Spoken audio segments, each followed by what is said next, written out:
Welcome to the League of Women Voters of Wake County Virtual Candidate Forum for the Raleigh at-large City Council members. My name is Gay Williams, and I am a member of the League of Women Voters of Wake County. The League of Women Voters of Wake County is a nonpartisan organization dedicated to empowering voters and defending democracy. We encourage informed and active participation in government. We help citizens increase their understanding of major public policy issues, and we work to influence public policy through education and advocacy. As a nonpartisan organization, the League of Women Voters does not endorse or oppose candidates and is proud to continue our long history of hosting candidate forums. The views, opinions, and content expressed in this presentation do not necessarily reflect the views or policy of the League of Women Voters. All candidates who filed to run for the Raleigh at-large City Council members were invited to participate in our candidate forum. Outreach included emails, phone calls, as well as certified letters inviting candidates to respond and provide citizens an opportunity to learn about their views. We are grateful to the candidates who are with us today. The City Council is Raleigh's governing body, consisting of 8 members who are elected for 2-year terms. The City Council sets policy, enacts laws, and adopts the city budget each year. The current fiscal year 2025 budget for Raleigh is $1.43 billion, an 11.8% increase over FY 2024. The budget covers strategic plan actions. The general fund reflects a 13.1% increase to $732.2 million, covering the city's workforce, programs for vulnerable populations, and addressing growth and inflation. Other items this year are an alternative response program, affordable housing, and Dix Park operational costs. 3 of the City Council members, including the mayor, are elected at large, while the other members are elected from 5 districts, A, B, C, D, and E. This year, District D is uncontested, so there is no candidate forum for District D. This candidate forum is for the Raleigh City Council at-large election. So these 6 candidates are running for 2 City Council at-large positions. These members are elected citywide and represent all Raleigh City residents.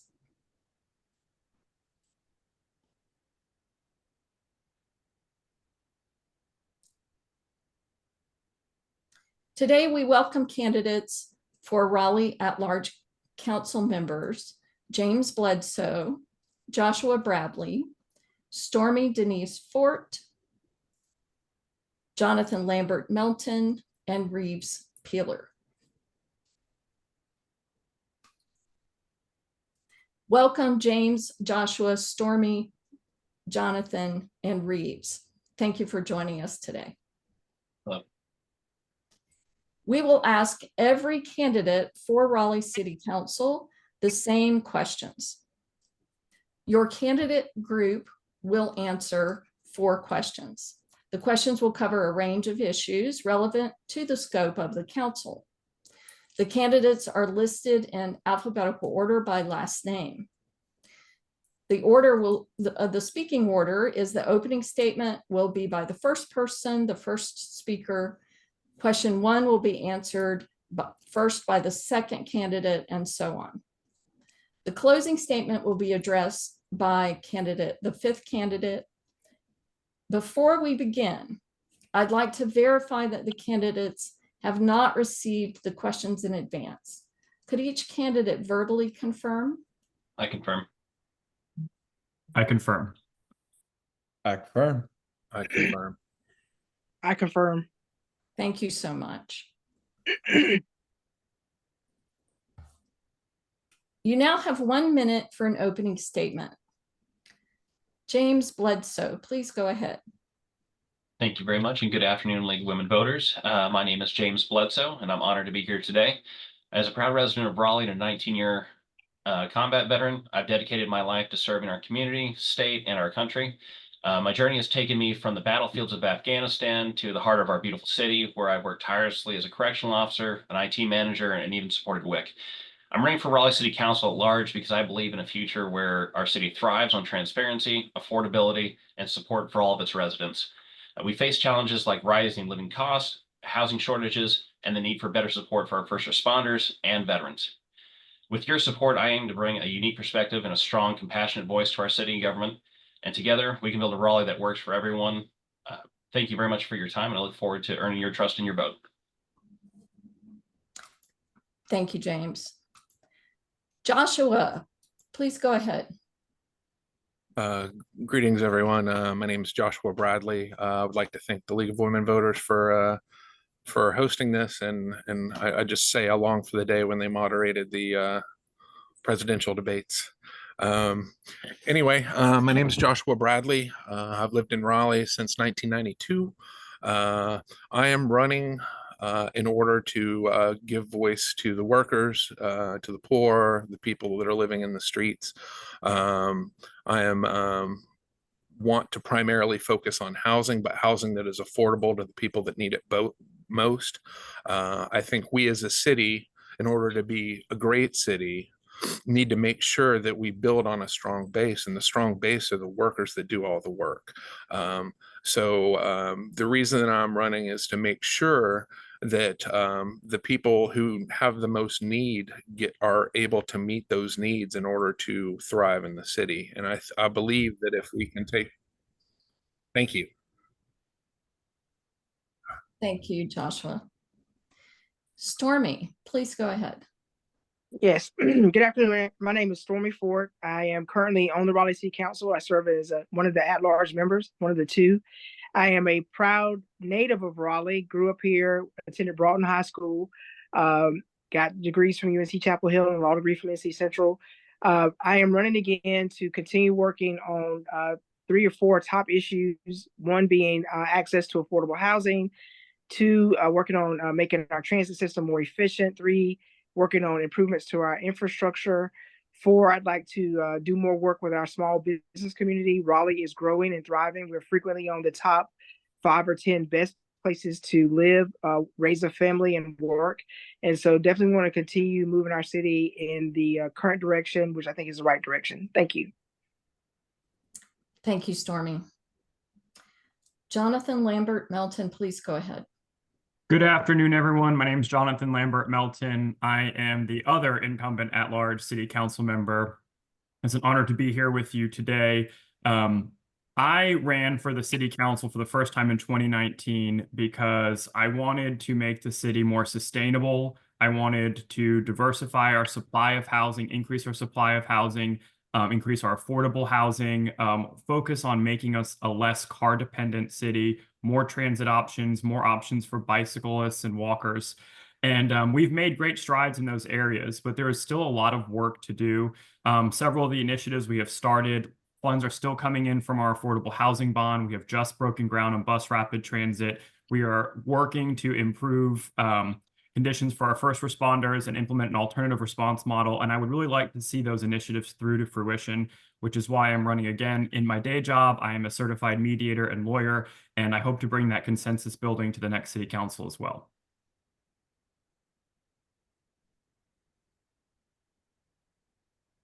Thank you, Jonathan. Reeves Peeler, please go ahead. Yeah, my name's Reeves Peeler. I'm running for at-large, of course. I'm a native of Raleigh, product of Wake County Public Schools and NC State University. I was born and raised in Raleigh, and I'm going to spend the rest of my life here. I serve on our planning commission, and also in my day job, I work in affordable housing financing.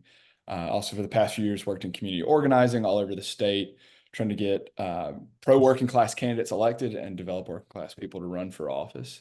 I've also been a union organizer in my life, and all these things feed into why I want to run for council. I think we can have a bigger, bolder plan for how we plan for working class people.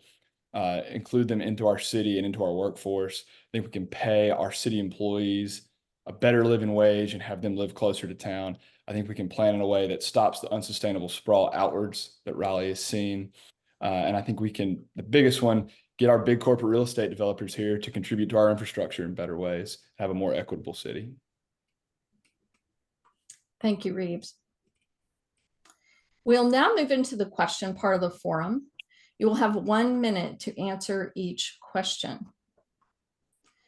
We know that Raleigh needs more housing. However, we've observed that increased housing construction often results in gentrification.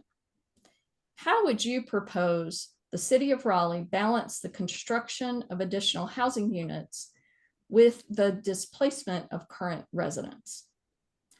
Joshua, you have 1 minute to answer the first question. Yes, gentrification is a problem in our city, pushing out people on a large scale. Ideally, we would find a way to get inclusionary housing done or zoning done. If that is not possible, then we should halt all zoning at all until such time as we have the ability to require an inclusion of housing that's affordable to people that make much lower than 50% of the AMI. We should also have the city to develop its own housing for people that need it most on city land, rather than giving sweetheart deals to developers for a very small amount of barely affordable housing. Thank you. Thank you, Joshua. Stormy, you now have 1 minute to answer the first question. All right, thank you for the question. One of the things I think we need to continue to do at the city of Raleigh is work with our nonprofit partners that are putting affordable units in place across many sectors of the city of Raleigh. We did pass an affordable housing bond in 2020. We've been able to deploy those funds in a number of projects. So, for example, CASA has built a 100-unit facility over near Enloe High School that's going to work with housing folks who are currently unsheltered. So they go from being unsheltered straight into housing. And in that particular project, they've got partnerships to provide wraparound services. So they have contracts with Duke, UNC hospitals, Rex hospitals, and a number of other community organizations to provide, AA, NA, and other services on site. Certainly following that model, working with nonprofits such as Habitat for Humanity, CASA, and other developers to put projects online for affordable housing is one way that the city can prevent gentrification.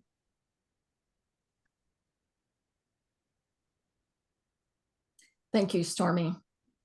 Jonathan, you now have 1 minute to answer the first question.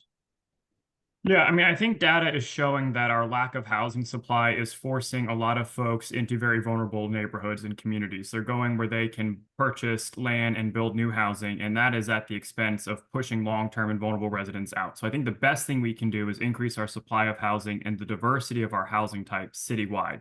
We can allow certain pockets of the city to say, we don't want the development here, because that puts a lot of pressure in places like Southeast Raleigh. So I think that's our primary goal. I also think that we can implement additional tools to help folks stay in their homes who are vulnerable and at risk. We could definitely use some more assistance from the state legislature on some relief for taxes for long-term and vulnerable residents. They have some existing programs, they are very limited in scope. We can also increase our funding for the homeowner occupied rehabilitation assistance. I also think I've been talking for a minute and the clock started late, so I will wrap up there because I want to be fair. And thank you.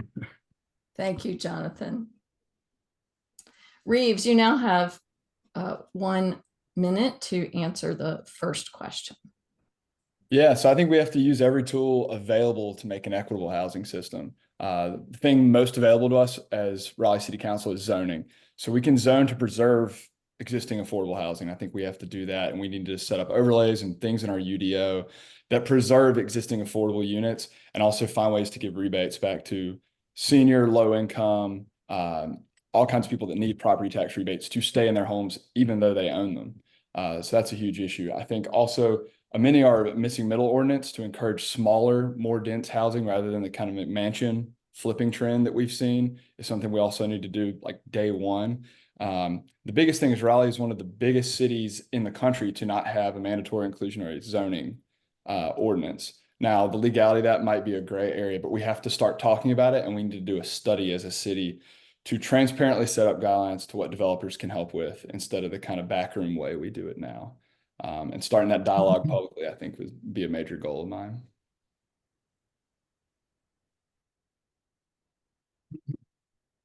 Thank you, Reeves. James, you now have 1 minute to answer the first question. Yes.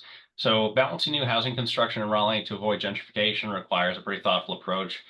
We have about 20% non-occupied commercial property that can be turned into housing if we work with the General Assembly. What this does is it will ensure long-term residents aren't priced out by adding in new housing in these areas. And this also is investing in the community land trusts and public-private partnerships, which can help maintain affordability. Also, engaging with the community through transparent planning process is crucial. We need to involve residents in decision-making through CACs, but also through community engagement. And that ensures that development benefits everyone. Additionally, providing property tax reliefs for longtime homeowners and supporting local businesses can help stabilize neighborhoods and prevent displacement.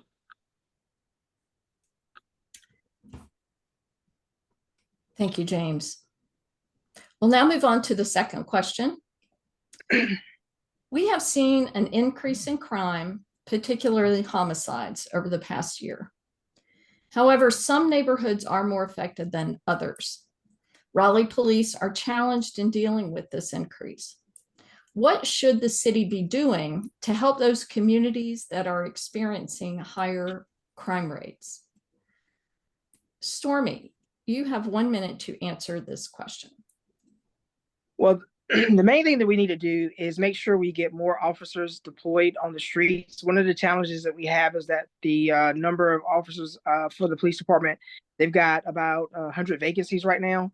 The larger issue is that our community has grown, and so we probably need to have an additional 200 or 300 officers overall working for the Raleigh Police Department, which means we have to add more police officer positions.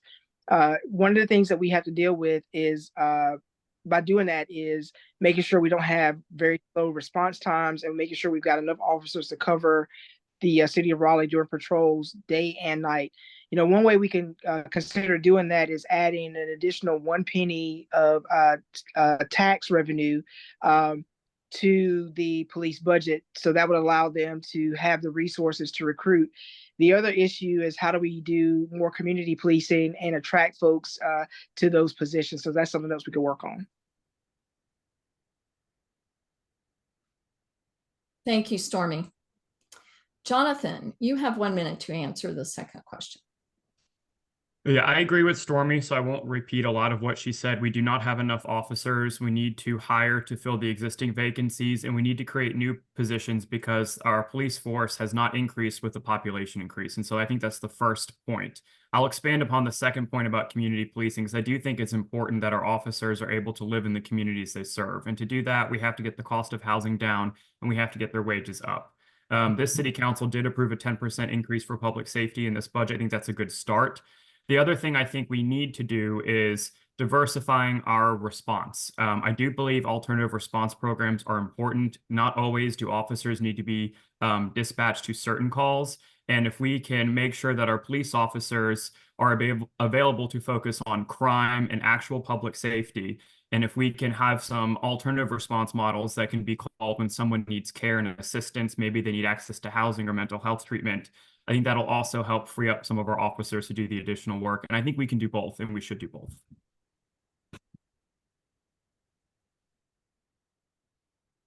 Thank you, Jonathan. Reeves, you now have 1 minute to answer the second question. Yes, I definitely support an alternative response team in Raleigh that would be independent from RPD. I think right now, the way we've funded alternative response in Raleigh, we're basically asking police officers to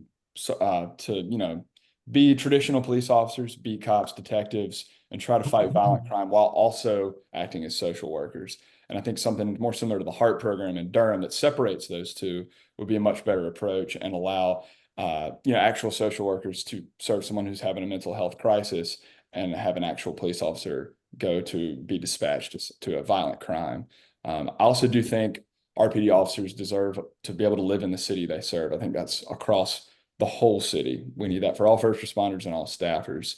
I do think, the RPD budget is pretty big as a percentage of our city budget. So we should take a look at how we can move that money around to basically pay officers better and look at the other things in the police budget that we might not need, such as more weapons, vehicles, more surveillance. Thank you, Reeves. James, you now have 1 minute to answer the second question. Yep. So this has been an issue going on for the past 10 years, which is we're at with highs for crime. I just pulled the numbers while we were in the waiting room. As of today, we have quintupled the number of human trafficking cases that have been taken on since during this election season, or since our incumbents have taken over on this council. Rape, murder, and human trafficking are at their highest that they've ever been, especially under this council. They've known about officer shortages for the past 10 years. Our pay for RPD and RFD have been the lowest, are the lowest in the state, even with their current raise. They're still in the bottom tier for pay. We're essentially paying all of our officers to stay here for 2 years and immediately go elsewhere. We need to start looking at our budget and taking out high expenditure, low performing items and put that into first responders. We don't need just a penny added onto their budget. We need a lot of money added on.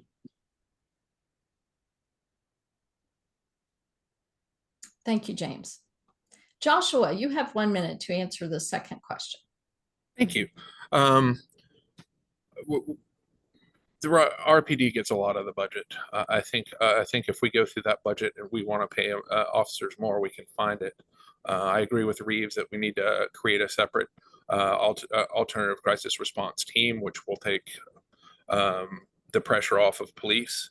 And you have people that show up to people in crisis without, potentially shooting them.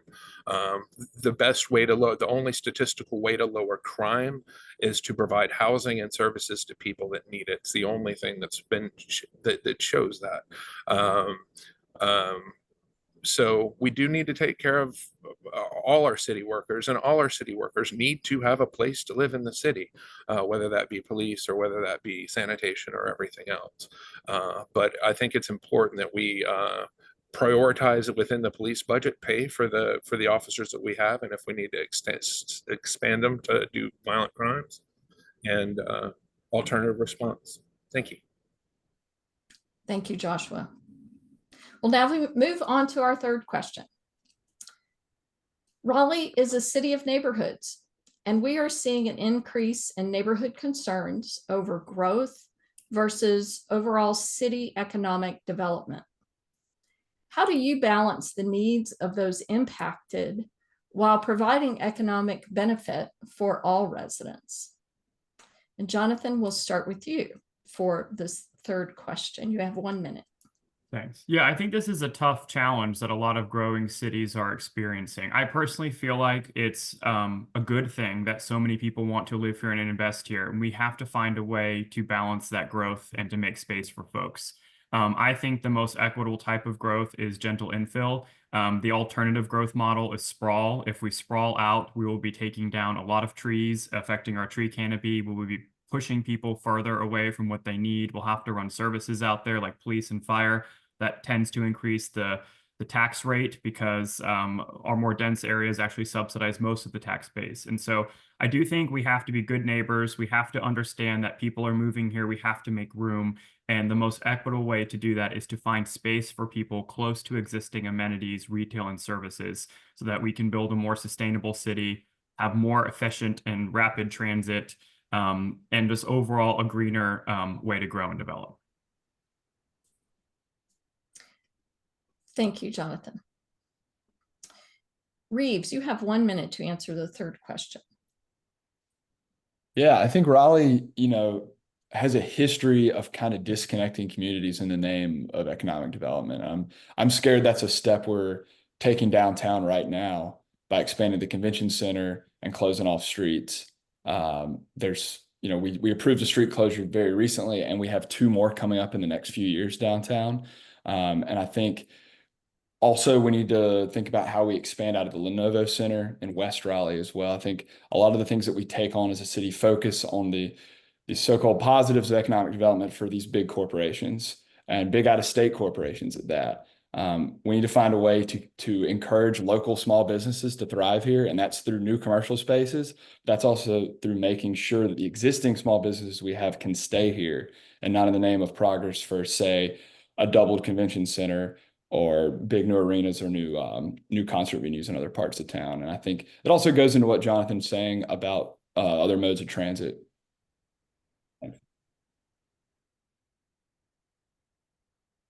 Thank you, Reeves. James, you now have 1 minute to answer the third question. Thank you. I actually agree with Jonathan on a lot of what he said about infill. I think that's a great place to start.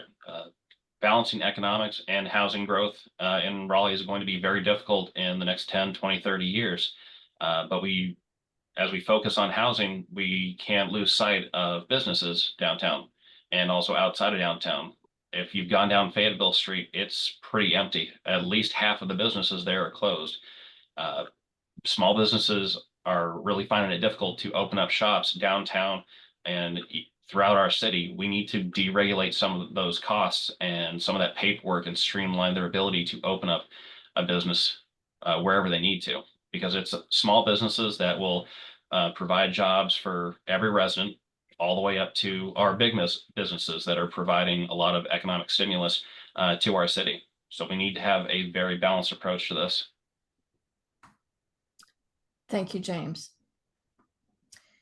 Joshua, you now have 1 minute to answer the third question.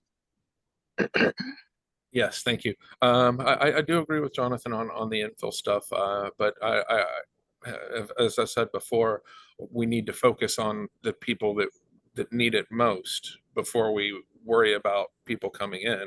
We have a surplus of luxury priced housing in the city. We need to use the density to build housing that's affordable to the workers of the city, because without the workers of the city, you won't have anybody to work at the small businesses downtown. You won't have anybody to provide city services because workers are the strength of business and the city and civic life. So we need to do what we can to maintain the tree canopy. Urban heat islands are not a good thing, especially coming into a pretty big bout of global warming that is coming at us pretty strong. And increasing transportation based on ridership, I think, is important on buses. Thank you. Thank you, Joshua. Stormy, you now have 1 minute to answer the third question. Right. Do you mind repeating it for me real quick? I'm sorry. Sure, happy to. Raleigh is a city of neighborhoods, and we are seeing an increase in neighborhood concerns over growth versus overall city economic development. How do you balance the needs of those impacted while providing economic benefit for all residents? One of the things I will say is, if you look, one example I'll use is that in 2022, we did a pretty historic parks bond. And a lot of the allocation of that money was going to parks that have been historically underserved.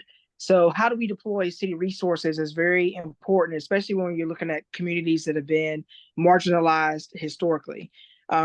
Second, as we are attracting new businesses and revenues, that gives us a pot of money that we can use to improve services in areas that historically have not had it. For example, we're on the short list to get a Major League Baseball team. If we get that team, you're talking about over $1 billion in economic impact. Well, you take the tax revenue off of that $1 billion industry, and that will be money that can be utilized to assist with putting more housing stock in areas that need it. So going back to the previous question, helping us prevent gentrification. There's also money that can be utilized to shore up first responders getting more pay and more equity. So thank you. Thank you, Stormy. We'll now move on to the fourth question.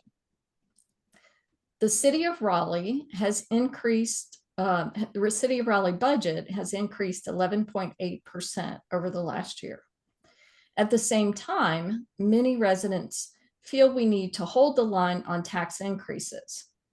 As a member of the City Council, how do you balance the need for affordability in taxes with the need to increase salaries of city staff and first responders?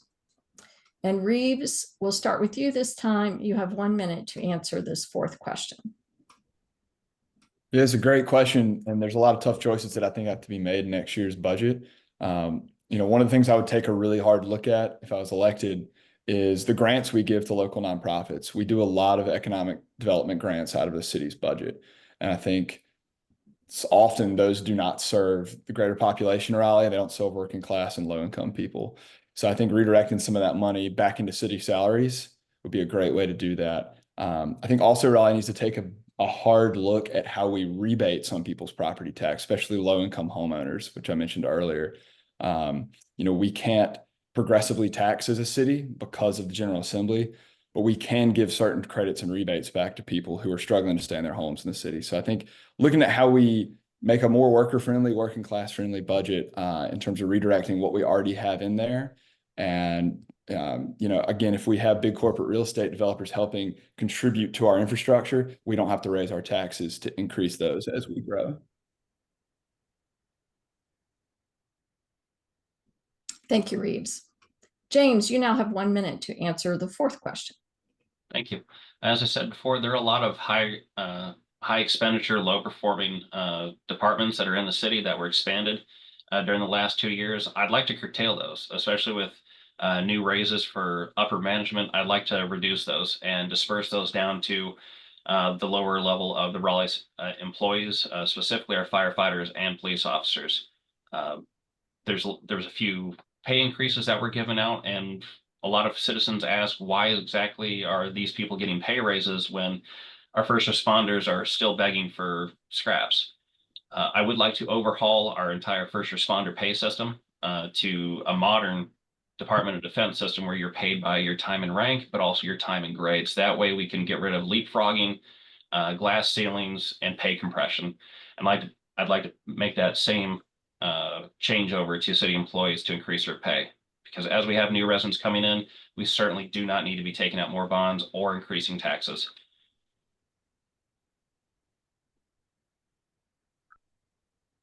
Thank you, James. Joshua, you now have 1 minute to answer the fourth question. Thank you. I think a lot of what we need to do is look at prioritization. While I agree with James on the fact that some bonds are unnecessary, I think, and when we do a bond, we need to make sure that the bond we pass, which is going to increase taxes, that everybody knows that when they're voting for this bond, they're going to increase taxes. I would support bonds to provide more housing to for people at 30% of the AMI or below, and to provide services for people. But I think a lot of it has to do with how we prioritize budgets. Do we really need to give $10 million grant to a private company to create a pickleball court when we could use that to increase city pay for the workers that make the city run, especially firefighters and waste management folks and water folks. And so I think when it comes down to, we can find it in the budget, we should find it. So. Thank you, Joshua. Stormy, you now have 1 minute to answer the fourth question. Thank you. I would say that we need to continue being a great city that businesses want to relocate here. One of the best things for us is when we're able to expand business opportunities and have Fortune 500 companies and other large companies wanting to relocate here, because that greatly expands the tax base and tax revenue for the city.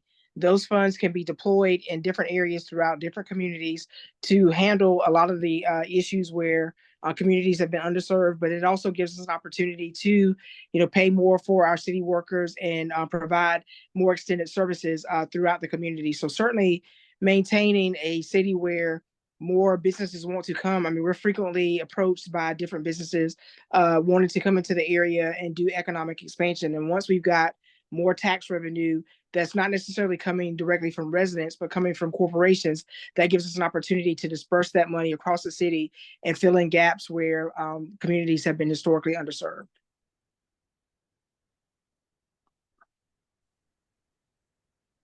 Thank you, Stormy. Jonathan, you now have 1 minute to answer the fourth question. Yeah, I agree with Stormy again. I'll also add that a better land use strategy can go a long way to keeping our taxes low. These annexations on the fringe of the city and these sprawling developments, they're really hurting us. If you look at a heat map of tax revenue of the city, we are tax revenue negative in the areas that are very sprawled out, and we make most of our tax revenue from the urban core areas. And so I think a better land use strategy is needed, particularly downtown. You know, an office tower pays a lot more in taxes than an empty parking lot across the street from that office tower. Same thing for these large multifamily developments that are usually owned by corporations, the big apartments. Those pay a lot more in taxes than empty land. And so making it easier to build and attract those type of investments downtown and along our transit corridors where they mostly belong, that's really going to help generate some more tax revenue and keep our taxes lower for folks who are vulnerable and living in single family residences throughout the city. And so I think that would be a great strategy moving forward.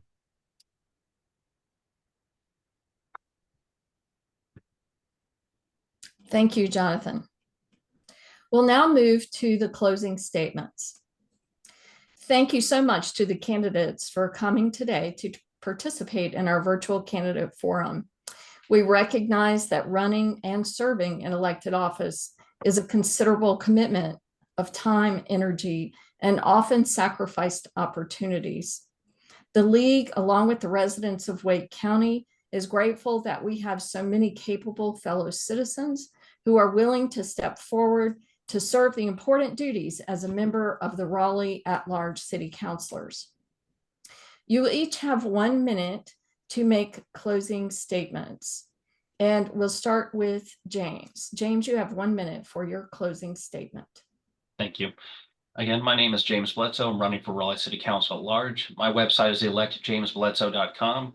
I'm asking you to vote for me because I'm prioritizing safety and to end our 10-year highs in crime. Affordable housing is absolutely on the forefront of my mind, but also taking care of the residents that live here. We need to really balance our economic workload and finally pay off this $2 billion that we have in debt for the city.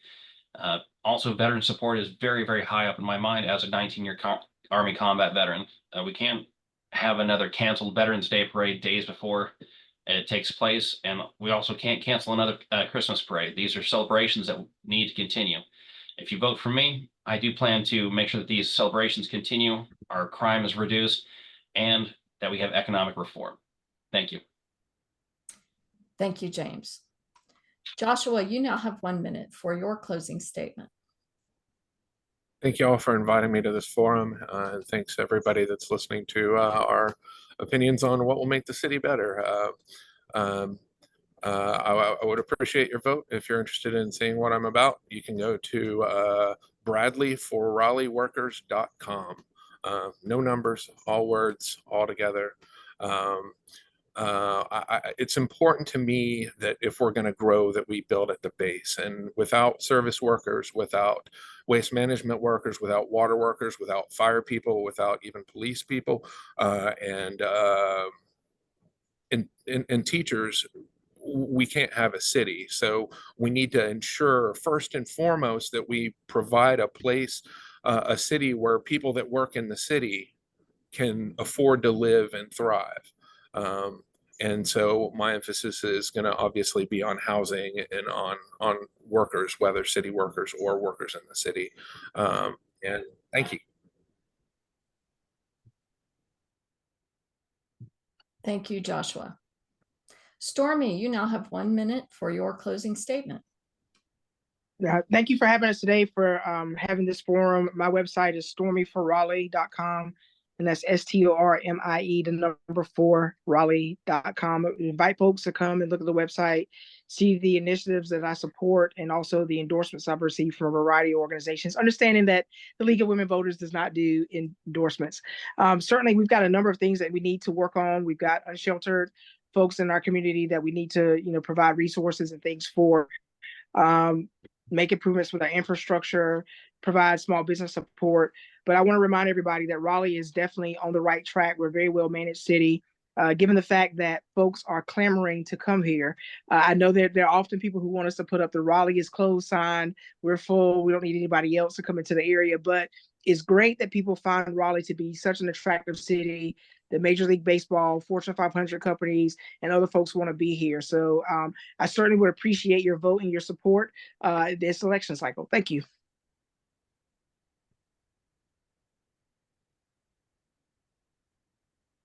Thank you, Stormy. Jonathan, you now have 1 minute for your closing statement.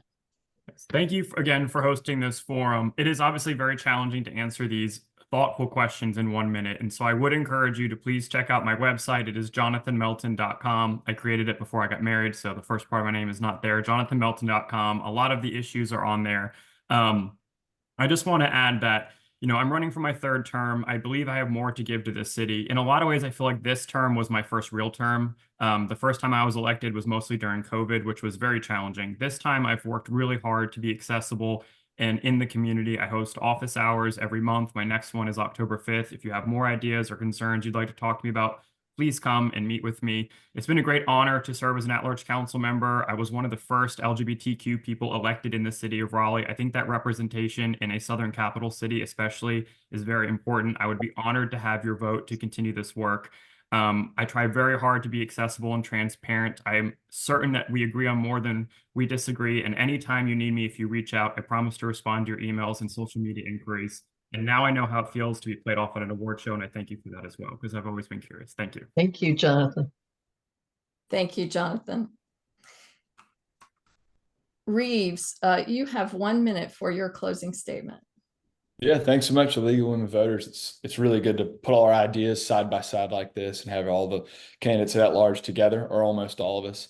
I just want to say again, I am running because I want to challenge the status quo of how we grow as a city. When I was born here in Raleigh was about half the size that it is now. So we're a much different place. In many ways, we still operate like we're a small town, and we are actually a big city. Growth is going to keep coming to Raleigh, and I welcome that. We have the lowest corporate income tax in the country, thanks to the Republicans. So corporations are going to keep doing business here. And I think we need to channel that growth that works for working people, and really challenge the direction we've been on and be a little bit bolder on how we plan. I also plan to be very open and meet with anyone that I can about these issues, even people that I know I disagree with. I've done that for my seat on the Planning Commission, and I do that in my day job working with developers in affordable housing. So thanks again for the chance to put my ideas out there, and thank you all for joining.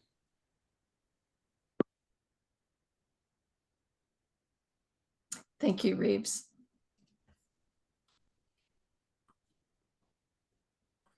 As we end our forum, we encourage you to visit our website, vote411.org, to learn more about the candidates on your ballot and to find out the latest information on polling place hours and locations. Please make your voting plan for the upcoming election and encourage your friends and family to vote as well. Thank you again for joining us.